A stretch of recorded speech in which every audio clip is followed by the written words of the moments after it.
Hello everyone, नमस्कार दोस्तों। मेरे 90 डेज़ चैलेंज में कुछ दिन का ब्रेक आ गया और वो यही रीज़न था कि मेरे घर पे कंस्ट्रक्शन चल रहा था और मैं अपनी फैमिली मेम्बर में हूँ जो मुझे सब कुछ देखना पड़ रहा था, तो मेरे लिए बहुत ही हेक्टिक हो गया था, जिससे मैं कुछ 2-3 दिन तक जिम नहीं जा पाया और मिस हो गया मेरा। ब्रेक आ गया मेरे 90 डेज़ चैलेंज में, बट फिर भी मैं फिर से कंप्लीट करूँगा, क्योंकि वो जिस दिन कंस्ट्रक्शन हो रहा था, जिस दिन छत लग रहा था, उस दिन आई थिंक सो 12:30 तक काम चला। सुबह मैं 6 o'clock पे उठा और कंटिन्यूस 12:30 तक मैं एक तरीके से सब मॉनिटर कर रहा था, देख रहा था।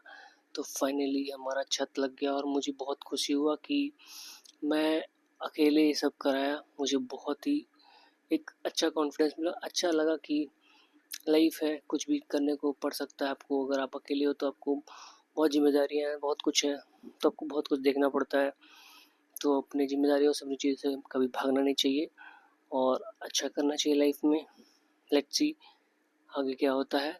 बट यस, मैं अपना जिम फिर से आज गया और मैं फिर से कंटिन्यू कर रहा हूँ। मैं अपने 90 डेज़ ज़रूर कंप्लीट करूँगा और मैं एक अलग ट्रांसफॉर्मेशन करूँगा, ये मेरा खुद से प्रॉमिस है। Thank you everyone, God bless you.